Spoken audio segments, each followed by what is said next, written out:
बदलूंगी धुंधकारी की कथा गरुड़ पुराण और भागवत महापुराण में वर्णित है। यह गोखले ब्राह्मण गोकर्ण का छोटा भाई था। उसका स्वभाव अत्यंत दुष्ट था।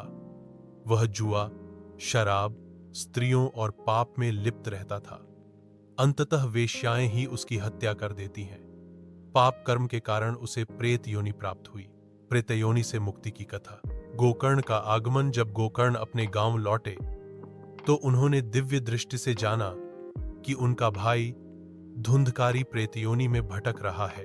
श्रीमद् भागवत श्रवण का उपाय गोकर्ण ने गांव में 7 दिन तक श्रीमद् भागवत महापुराण का सप्ताह पाठ आयोजित किया।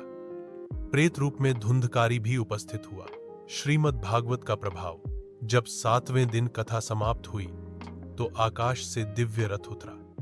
यह रथ धुंधकारी को वैकुंठ ले जाने आया था, क्योंकि भागवत कथा का श्रवण सबसे महान पाप कर्मियों तक को मुक्त कर देता है।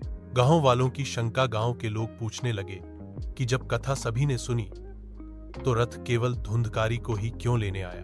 तब गोकर्ण ने समझाया, सबने कथा तो सुनी पर मन से नहीं, केवल कान से।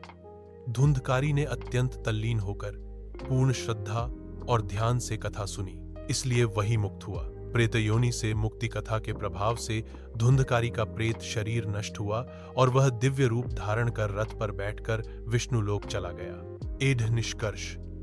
धुंधकारी को प्रेत योनि से मुक्ति श्रीमद् भागवत कथा के श्रवण से मिली, क्योंकि उसने पूर्ण श्रद्धा और एकाग्रता से उसे सुना। क्या आप चाहेंगे कि मैं इस कथा का संक्षिप्त प्रेरणादायक संदेश भी बता दूं, ताकि यह आधुनिक जीवन से जोड़ा जा सके?